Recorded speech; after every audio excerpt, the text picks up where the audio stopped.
Welcome to the Find Your Edge podcast. I'm your host, Chris Newport, founder, head coach, sports nutritionist, and exercise physiologist at the Endurance Edge. Our mission is to empower people to reach and sustain peak performance and health. So get ready to dive into all things training, nutrition, recovery, and more. We hope to give you detailed information and inspiring stories to help you be your best. Let's do it. All right. Welcome back to the Find Your Edge podcast. I'm excited to have a special guest here today talking all about heat stress, which y'all know we are located in North Carolina, and no matter really where you are in the country or in the Northern Hemisphere, it's hot right now. So I feel like this is a really relevant topic. So I'm excited to have you. Welcome, Lexi. Thank you so much for having me. Yeah. So she is from Ergodyne. I would love to just dive right in, get into it. And we were just talking before we started, the crossover between your industry and our target market, which is a lot of endurance athletes or people who are out in the heat, getting outside and doing all these amazing things. But oh my gosh, now they're getting hot. So tell us a little bit about Ergodyne as well as this project Heat that you've got going. Absolutely. So Ergodyne has been around for over 40 years, founded in 1983. So we primarily serve an industrial market. So we cover about 15 categories of PPE, personal protective equipment. So that can range, from hard hats, head protection, eye protection, gloves, knee pads. I focus specifically on heat stress. So basically every category that we have here, we're working to try to mitigate a risk. So in my case, I'm trying to mitigate heat stress. Primarily I'm looking at construction workers, people in manufacturing, civil engineers, but there's so much crossover between industrial markets and then these endurance athletes. Both parties are working in extreme conditions. They are putting out mass amounts of metabolic load on their body. They're working hard. There's a lot of output. So there's so much crossover between these two markets. I'm really, really excited to kind of get everybody trained up a little bit today, hopefully, on what heat stress is, what it looks like. And really the project Heat that we're doing this summer is really for that purpose, is about education and awareness. Obviously I make PPE, I design PPE, but ultimately it's not about just PPE, right? It's about the crossover between it might be a construction worker dealing with heat stress on the job, but then they go to their kid's soccer game. Their kids may be dealing with heat stress on the field, or, they have a neighbor that's mowing the lawn and then they get overheated. So, as much as we serve an industrial market, this topic and this risk specifically hits a mass audience and is a worldwide audience for people at risk. Totally. And I'm glad that you mentioned going out and mowing your lawn. Because it doesn't matter whether you are an endurance athlete or not. You are probably going to your kid's soccer game. You're probably mowing your lawn. You're probably going to a concert. Exactly. And, outside. So this is really relevant for anyone, not just endurance athletes. Exactly. So yeah, dig into this Project Heat and the educational piece and what we should start to be aware of when it comes to heat stress. Definitely. So we did some surveying. We found that 4 out of 5 Americans have experienced some form of heat stress. And a lot of times they don't even know that they're experiencing it. And over a quarter of them don't know how to react in an emergency situation. So that's really what our goal is to just work to get out, what is heat stress? What does that look like in me? What does that look like in my coworker, in my child, in my neighbor? It's really a personal issue. It's not the same type of risk as wearing a helmet. If an object falls on my head, it's probably going to bounce the same off my head as your head. But if we're both in 95-degree weather, you're in North Carolina, I'm in Minnesota. Your body's used to that, my body is not. So that's what we're really aiming to do, is understand there's so many different factors that are super personal about heat stress. So there's different medications that you can take that can actually make heat stress worse. It's a big lifestyle thing too. Are you properly hydrated? Did you drink last night? Do you exercise regularly? Clearly your audience does that, so that's a great foundation to build. But there's so many different personal things that wrap into heat stress. That's why it is kind of a complicated topic. And there hasn't been, overarching regulation, at least in the safety world, for heat stress because it is so personal. But there is a lot of momentum going towards that, which is really, really exciting. So it feels like, the culmination of all of these people talking about this super important topic. 2024 was named the world's warmest year on record. Before that, 2023 was. This year is tracking to be in the top 5, ranking like number 3 right now. The point being, this risk is not going anywhere. And we have a lot of people that, don't get the option to hop into an air conditioned room or, take off all of their PPE whenever they feel hot. And endurance, athletes, they don't want to stop. They want to finish. They want to set a PR. So there's a lot of similarities with people pushing their bodies to an extreme and pushing them too far in some cases. Interesting that you talked about how, yeah, we're all a little bit different. And we see that quite a bit here. We also see people like, they're in Minnesota and they're like, okay, I'm going to go do a race in Florida, or I'm going to go Mhm. do a race in Texas. And how do I not melt? I mean, Yeah, certainly there are some methods that we can do to increase our or acclimate a little bit mhm, better, but y'all's folks don't necessarily have that option. It's like go to work, get a paycheck. Like this, you've got to do these things. So what are some of the things that you guys are looking at that we can also embrace to help us get to that definitely. So the process? number one thing I will always recommend is staying hydrated. Water and electrolytes. So people ask me sometimes, are electrolytes necessary? I will say I'm not an electrolyte expert, but if you are getting the nutrition from your regular diet, your food and vegetables and that sort of thing, you don't always need electrolyte replenishment. However, keeping an eye on your body, how much you're sweating, how much you're replenishing, it's always a good idea just to kind of have that stocked.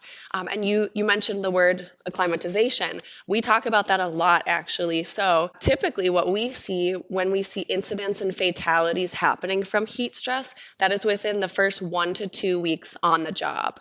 So these are new people, maybe they're returning workers, migrant workers. Their bodies are not used to these conditions. So we actually do have a way of slowly introducing their bodies to get used to that environment. Typically, you'll start on day one, 20% of a work day. Maybe you'll work a couple different stations that, aren't as, putting out as much hard manual labor. Then day 2 or day 3, you're going up to 40%, up to 60, up to 80. Those are just arbitrary numbers I'm throwing out, but that's kind of how we get a worker used to the environment. Because again, I'm from Minnesota. If I were to go down to Florida next week, I would not make it through a shift. And we don't want anybody to be doing that. So acclimatization and hydration, I would say, are super, super critical. What we kind of prescribe to workers is water, rest, and shade. Endurance athletes maybe don't have all of those options given to them when they're running in these remote settings, biking in these remote settings, swimming, doing all of these things that, you don't have the opportunity to just go hop in an air conditioned spot. So really prepping your body ahead of time is going to set you up for the best success. And I'd love to talk through maybe some of the HRIs, heat related illnesses, the most common ones to look for. So signs and symptoms. Are you cool with me going into that? Yes, and I love that you noted about like the taking workers and slowly integrating them into the job, so that acclimatization, because so many of our athletes are like, oh, it's now hot and I will be doing a half Ironman running at 1 o'clock in the afternoon in the heat.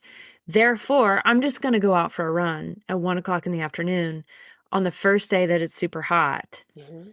And then they're shocked with like, oh, I had a heat stress Yes. incident, right? So not a good idea. We gotta bring yourself up gently, Yeah, acclimatize as best as you can. And I love that you're gonna start talking about like what are those heat related illnesses, and then hopefully getting into like how can we mitigate some of that. So definitely. yeah, so go for it.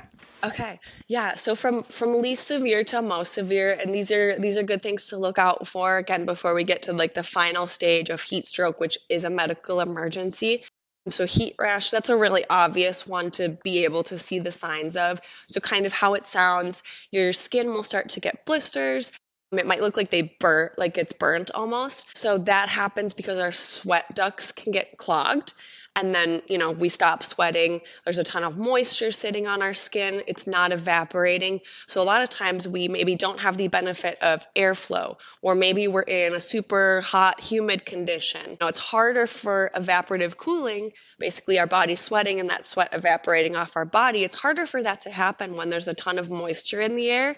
So that's a really, really good one to look out for. So again, some of that itchy skin, red blisters, that sort of thing. Next would be heat cramps. So typically what I hear from people is, they maybe don't experience heat cramps during their workday or when they're doing the bulk of their movement, but they'll actually feel them at night. So our body's in a deficit probably from dehydration. We're lacking those salt and moisture levels. We've sweat a ton over the day. So we would always say, get to a cooler area, try to just replenish those fluids. Again, cramps, you'll kind of feel those. Those are pretty understandable to feel. The next one would be heat exhaustion. So that's where we start getting into some cognitive decline. So when heat stress starts affecting our body, our brain function actually starts to go too. So we might start feeling a little sick, a little nauseous, might have a headache, our mood might start changing, start feeling weak, maybe start feeling dizzy, but there oftentimes is a sentiment of like, just push through it. We have to be productive. We have to get to the end of the race, XYZ. There's a lot of factors that cause people to push through those feelings. However, pushing through those, you can run the risk of then experiencing heat stroke. So that is typically your body cannot regulate its temperature anymore.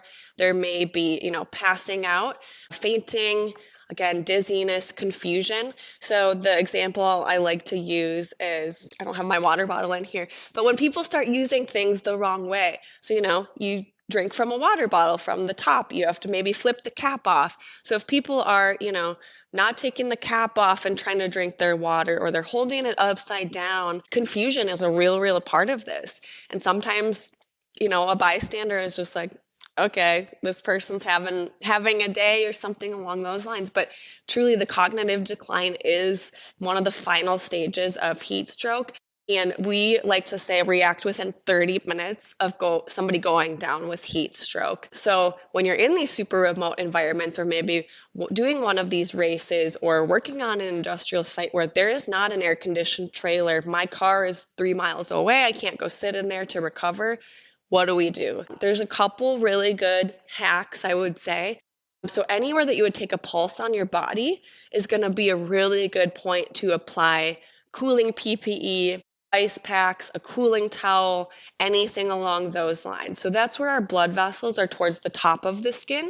So it's going to be faster to cool that blood down and recirculate it through our body. So the one kind of catchy thing that we've been doing this summer is we've gone to a couple job sites and we've presented the taco method. So we'll bring taco lunch, and then we'll kind of do this demonstration for Tarp Assisted Cooling Oscillation.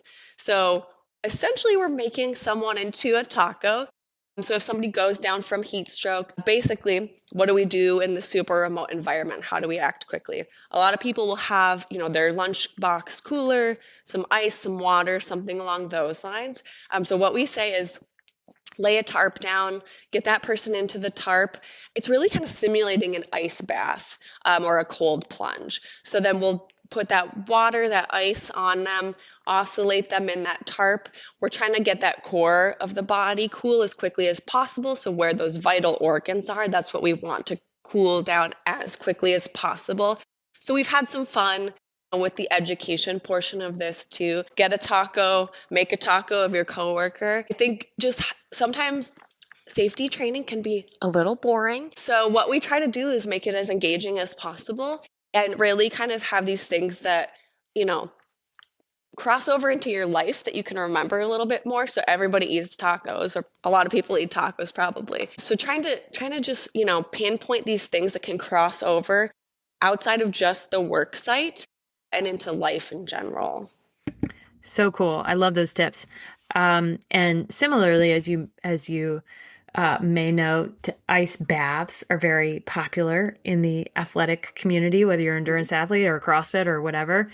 And I'm thinking as you're telling me this taco method, anybody can have a tarp in their car Yep. and pour some ice and water and have some fun with it. Literally, it's almost like a slip and slide, but like you wrap people up. And that seems to me to be a much more cost effective and easy to carry method than like I bought this ice bath that now I have to figure out where I'm going to fill it up and where I'm Yeah, going to get the ice. It's like, I'm out in, we've got races all over the place that are on all kinds of random places. And yeah, you're probably not carrying all this information, but anybody can have a tarp, exactly. And that's and then you've got something a we little hear. cooler of stuff. And then, yeah, you can cool down. So, okay, the taco method. Yeah. So So cool. that's that that can be sometimes a barrier for some people to be using some of this like cooling PPE is like, well, it's too expensive, or I can't carry everything with me, or I don't have fridge, freezer, AC, whatever the facilities may be. So that's really what we aim to do is kind of have, range of options from super down and dirty, like a low price point, something you can wear for one race, two races, and then throw it away. And then we have stuff that, can be worn during a rest break so you can actually cool your body down. We really try to serve as many markets as possible. And there is so much crossover between athletic wear and then some of the stuff that we're doing. And then we range to some crazier technologies like phase change cooling that maybe isn't used as much in industrial or excuse me, in endurance sports. But again, these same principles and practices cross over very easily. So you can take a proactive approach, which is what I would always recommend, versus a reactive approach. But we have a ton of options within our Ergodyne line that would actually help and I think be really suitable for athletes as well. So cool. So I would love to hear about some of the proactive approaches and then talk a little bit about what types of, like you said, differences in price ranges. My guess is that they're probably all not that bad from a They're, price range perspective. And I think that should not be a barrier. I'm hoping it's not a barrier for a lot of folks. Maybe it's a comfort issue. Like, but I'm sure that y'all are also considering how things are sitting on the body. Like you guys are moving a lot.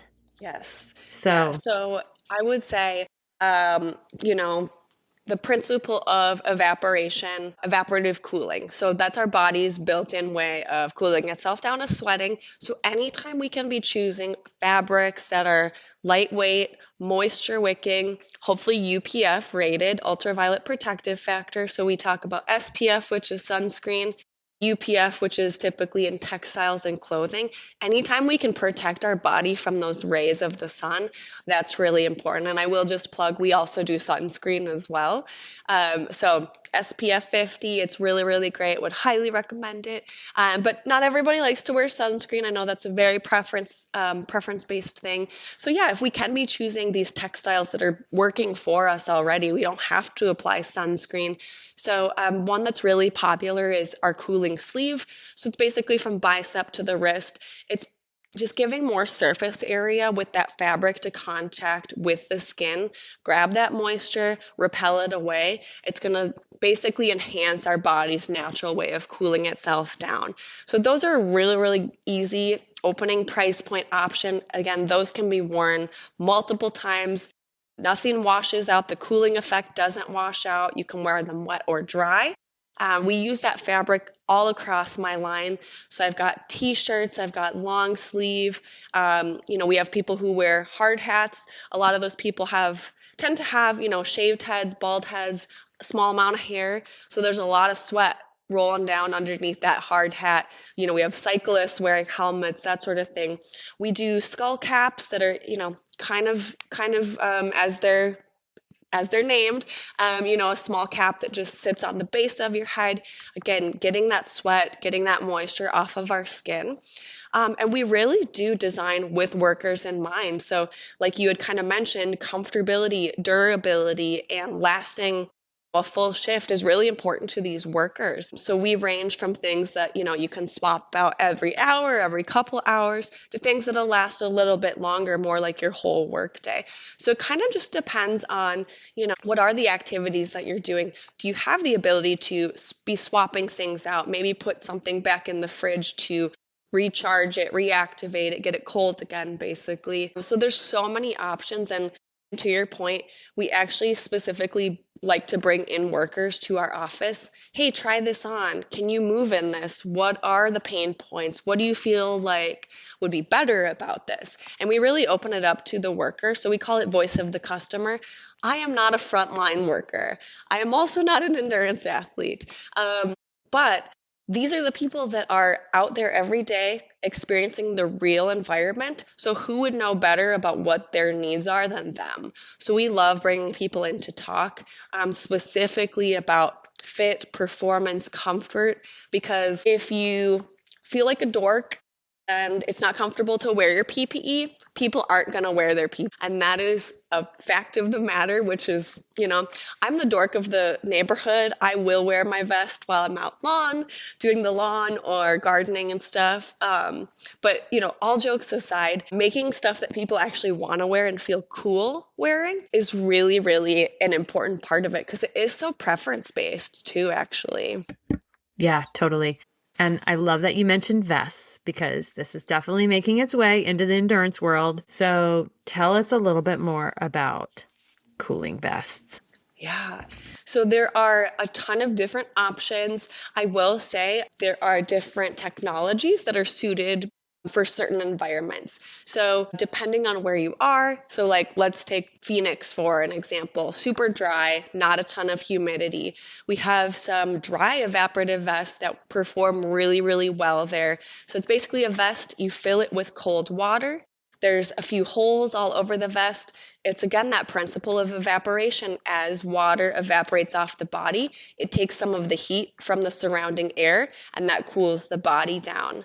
Then we have people who are maybe suited up in a tight attic. They have to wear coveralls. They have to wear all this protective stuff. They do not have the benefit of airflow. So the vest I just talked about for Phoenix, we need airflow. We need low humidity levels. So what do we do with somebody who's stuck in this tight confined space, has no benefit of all these other things? Then we look to other technologies like phase change. So that one is formulated in our line at 64 degrees, about 30 degrees below our body temperature. So you can just throw it in the fridge, freezer, or the fastest way is just in a cooler of ice water, actually. And it's just going to slowly pull the radiant heat from our body and provide a prolonged cooling period. So those are a couple of our probably best selling vests. Another one that people really, really love, and we do it in a few different formats. People love a cooling towel. So you maybe have seen like a chamois before. They start out kind of dry and crunchy. Once you get them wet, they soften up, and it's basically like a giant sponge. So it's holding onto water for a long amount of time, and again, going to slowly take that warm air from around us as it's evaporating and remove it from our body. So that one, people love the PVA vest. Polyvinyl alcohol is the name of that chemical structure. So that's a really, really popular, super lightweight. I think that one would be great for endurance athletes too. It doesn't require a ton of facilities. What we see typically is people just dumping a bottle of water all over their body, and that activates it. Oh, so cool. As you're saying all these things, I'm thinking of all the different opportunities for where these can be inserted, right? Like you mentioned, the dry heat in Phoenix versus, more of a confined space, which I feel like I'm in a confined space anytime I walk outside in the humidity here. Yes, seriously. And then like the sleeves and the skull cap. I mean, and then you also mentioned sunscreen. So just, quick reminder for people that if you get burned, you cannot effectively release heat. You can't effectively Yep. sweat. So it's really important if you're not wearing sunscreen, then having some type of, sleeve or that type of thing. And then also, as you're mentioning some of these cooling vests and cooling opportunities, there's not just things that you can be doing during exercise, but also Mhm. in between. Say you're a soccer player and you're in between games. I get that question a lot, especially for youth athletes. Yeah, How do I cool my kid in between? There's a perfect opportunity. Yeah. absolutely. And what are like price points that, or like something close? Like, are we talking several $100s? Are we talking like under $100? Like, where are we at in the range? And I know I'm putting you on the spot here, so Oh, like, that's okay. I know I don't have them all memorized, but from a cooling towel, something along those lines, $10 probably, to the more high end things that you would be wanting to use like on a recovery break, maybe $200 for that sort of thing. So they're not super out of whack, price wise, and pretty much all of these are reusable, if you're taking care of them, laundering them properly. We work in construction primarily, so we got a lot of people getting these things very, very, very dirty. The conditions that they're working in, definitely not clean, super dusty. So I would say, endurance athletes probably have a step up because you're not working in some of these same conditions. But yeah, if you're taking care of, these pieces, they can last you several years. So it's really worth the investment, especially if you can take the opportunity to cool your child down over halftime, or while you are taking a break to get water and all this stuff. If you can take 5 minutes to cool your body down, that's going to just set your body up for more success.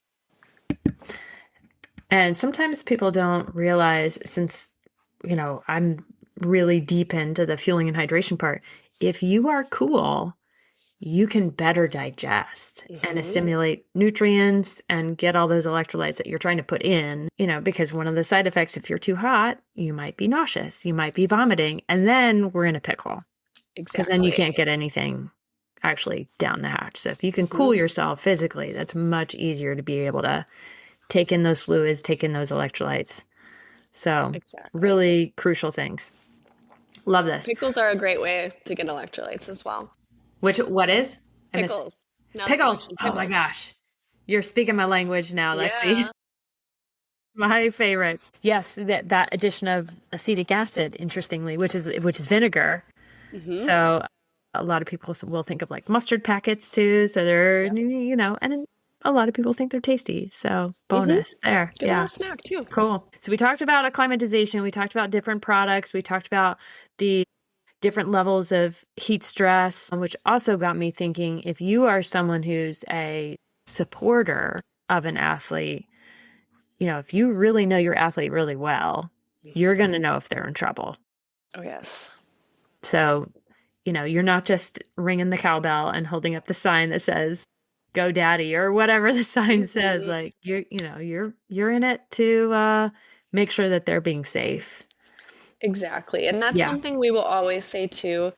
A lot of industrial work sites have a buddy system. We have that maybe built in when it's a family member or a friend, but seriously looking out for each other.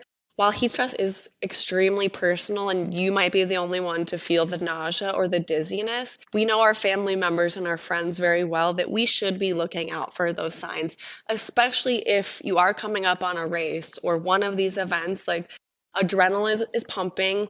Maybe you didn't sleep as well because you were too excited last night. So just really looking out for our people around us is going to be a huge part of this too. And that's again really why we're trying to aim to get all this education out there, so you know what it feels like in you, but you can also look for those signs in your friends, families, and coworkers. So cool. All right, Lexi, did we miss anything that you want to make sure that we're getting from an education perspective, from like a where to look or any resources that you have? And I'll make sure to link everything in the show notes. Yeah. So what you got? What you got? Yeah, so we have an amazing marketing team here, and they work to take what's all in my brain and put it into a digestible format for people.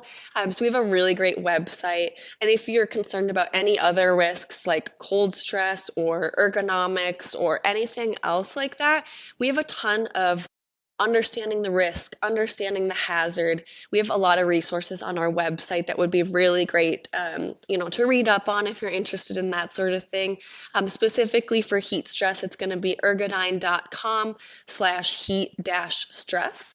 So it'll talk through, the technologies that we use, kind of what I talked about a little bit today. Again, those signs and symptoms, stats, quotes from, people at OSHA, people at research institutes, data that we are trying to prove and show to people this is a real risk and we can't keep ignoring it and we can't keep pushing through it.